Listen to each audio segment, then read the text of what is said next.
Greetings, how are you? I'm Ujval. I'm coming today from the Geo-Negative Axis Institute, and I'm going to be speaking about subject matters concerning the soul, metaphysics, and the nature of Earth. From my book,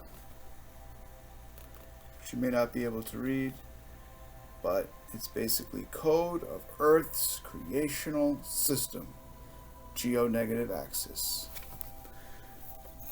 That was written by me in this Udav Samanich. Okay. Gannon Publishing. Alright, so we're going to go with that, and then we're going to do a Bhagavad Gita verse. Let's see what we got in that first. Ready? So what we have is the heart is giving. Oh, look at this, a good one. Better than you make the object move fast by nature or gravity. How some things are just slipped on top of one another fastened. Also, if the engine is lower than the whole car in general, the flow of negativity in him so much that he was looking so inward that he didn't seem to have true concern, as he didn't want to accept it almost. So,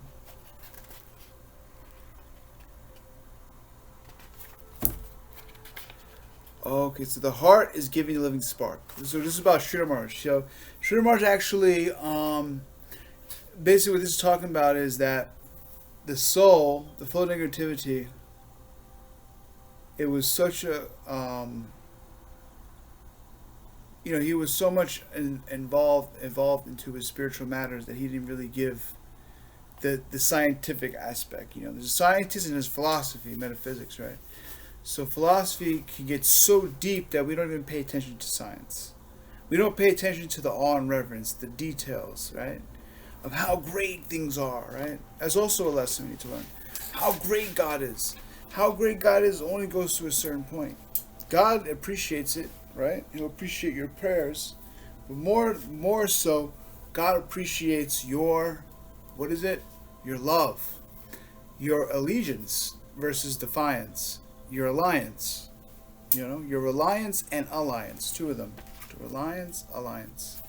So you have to have those two if you want to proceed with God. So moreover, the heart is giving a living spark, and that is detectable by science, because it is on the negative-based platform, function after all operating from many tubes and valves that ultimately connect to our outer orifices. So, to transcirculate and distribute its power, junction, and accords. For him, however, the soul was higher and superior, so should be on top. However, in order for the body to work, it had to accept the lower position as superior and transfer energy to the brain to work from the heart. So this is what I was telling you about. So Sridhar Maharaj, he was my first guru, but I took initiation from him over the phone, which is still transmutable, still transferable. I was fortunate enough 2 days before he left the world to hear him give initiation to somebody else on the phone, and I myself also was chanting the mantra and hearing him and chanting with him. So that was asked to, but it was not exactly the formal. So it was informal like that. So then basically he left the world like a day after. So that was very auspicious for me that I got that chance. But for the world, it was tremendous. It was even an earthquake. He was so magnanimous. He shook the earth upon leaving. So the brain then has to operate the body according to its essential aspect rather than under detected. It convoys energy which transmutes the grace of willpower. That's our duty of GNA, to make us attain the use of the threshold, the part where two exports conjoin and reattribute in communion. That's what makes the internal organs so valuable and full of life being. They are chambers of pathways of reattributed nature to manifest energy and thus life. The exchange seems miniature in our lives, but actually it is all being.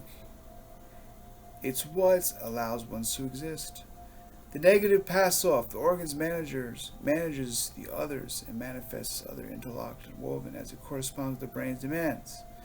The body is arranged that we get higher in senses and limbs and organs. The more they are refined, till the brain, the lower part of the body's power train, is performing lower functions for the body to experience their sometimes pleasure at that. So he was reading the graph, just not settled at the outcome. He didn't actually say he didn't understand it. He just called it a mistake. I see the heart needed to give energy and life to the brain to conduct body's activity. That's how Geo-Negative works. That's the simple reason why the soul of the heart impulse is below the head, because it sends the spark to the brain. The whole body is rigged to this. So in order for the brain to operative, it has to be below it. The earth's like this naturally. That in order to get things from the divine, we have to sacrifice or submit. This is the nature within physiology as well. The soul has to be under the brain, therefore. So this holds a very good truth, a very powerful truth for us to understand. That in actuality, what is under is the support system, the surface, right? Or the surface. Whatever's on Bob, on the top is being supported by the bottom. That's the understanding. So that's why the brain is below. The heart is below the brain, so the soul can operate and do its work, right? To operate the body. So it even takes a lower position, right? In order to operate, it has to take a lower position metaphysically. It's interesting though. I never looked at it like that. But it's also a line of negation, because the soul is now taking a lower position than the brain, right? Than the subtle faculty, the mind. And one would say that seems a bit off. No, because in order for it to work, it has to go under. It has to be the driver of the chariot, right? There has to be a principle behind it, just like a chariot moves. The chariot moves, but also it moves from the idea, from the principle of the person that's hitting the horses. Without that drive, the horses would just sit there, or they go that way, or they want to get off, they'll like that. So we have to see. What are things coming from? Also, the response of our life, everything, right? That's coming from the organ. That's coming from a brain response. It's not from the direct. It's not like my arm thought itself and then went up. That's the difference between our bodies and the other bodies of the spiritual worlds. Okay? So I'll go to a quick Bhagavatam verse, or we'll go to Bhagavad Gita today.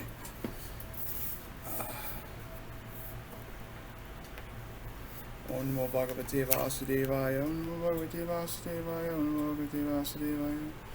Om Jnana Timirandasya Gyananjana Shalakaya Chakuramitam Jena Tasmai Shri Gurave Namaha. So I got this shloka here. It says, Brihat Shama Tata Samam. That's my name. Interesting. Gayatri Chandasham Aham. Mashanam Margoshisoham. Ritunam Kushamakara. Among the hymns of the Samaveda, I am the Brihat Sama, the prayer to Indra. Of meters, I am Gayatri. Of months, I am Margashirsa. Of the seasons, I am Vashant, the flower-bearing spring. Bhavanuvad. This is the Bhavanuvad, the commentary. The Bhavanuvad is from Vishnu Chakravarti Thakur. So Bhagavan earlier said that the Vedas, he is the Samaveda. Now he also states that within the Samaveda, he is the Brihat Shama, the Rig mantra, which is sung by Tvam Ridam Hava Mahe, indicates that Brihat Shama among meters. He is the meter called Gayatri among seasons. He's also known as Kushumo Akhara, the flower-bearing Vashant, which is spring. Okay? Prakashika Vritti. This is Sridhar, my guru. He made this beautiful commentary. So he says, Bhagavan is not different from his Nama Guna Lila, Shtutis, prayers. The Sham Veda contains prayers which are Bhagavan personified.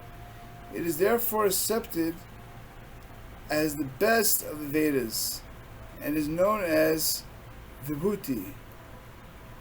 Gayatri illuminates the sages the Swarup of Krishna and is therefore called the mother of the Vedas. Bhagavan has thus counted Gayatri amongst his Vibhutis.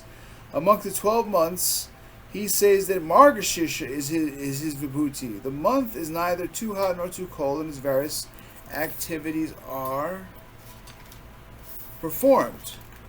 At that time, just before it begins, Krishna Rasa Leela is performed, which is the topmost of all his pastimes. In this month, nature flourishes at full blossom, and household fields, new crops were planted. Agrahayana means at the beginning of the years, therefore Bhagavan says that it is Vibhuti of seasons, Vishant, spring in best. It is also known by the names Rituraja, the king of seasons. In this season, nature gives up the old ornaments and becomes adorned with fresh decorative coverings. Both inert and conscious beings are infused with new life. In this season, Krishna's swing pastimes and other Vishant pastimes are performed. The season especially is pretty beautiful. Shri Krishna Mahaprabhu appeared in it. Having accepted the Bhava and the Shantri, the Kanti, complexion of Srimati Radhika, the personification of Mahabhav, thus Bhagavan has counted it among his Vibhutis. There you go. So Vibhutis is his elements of who he is, right? Here he says he is Gayatri amongst, right? And he's also saying he's a Samaveda. So Krishna gives explanation. Also, he's talking about earlier, what was very interesting that I thought about earlier, is Indra. He's even giving prayers to Indra. So Indra is like his grandson. You see how the world works? See, we think it's a hierarchy and it's like all these complex beings and they only worship, one has to worship the other and it's all like this, and not necessarily. What they do is they offer and receive constantly. Just like the Brahmins are supposed to give gifts and receive gifts. Teach and learn. Teach and learn.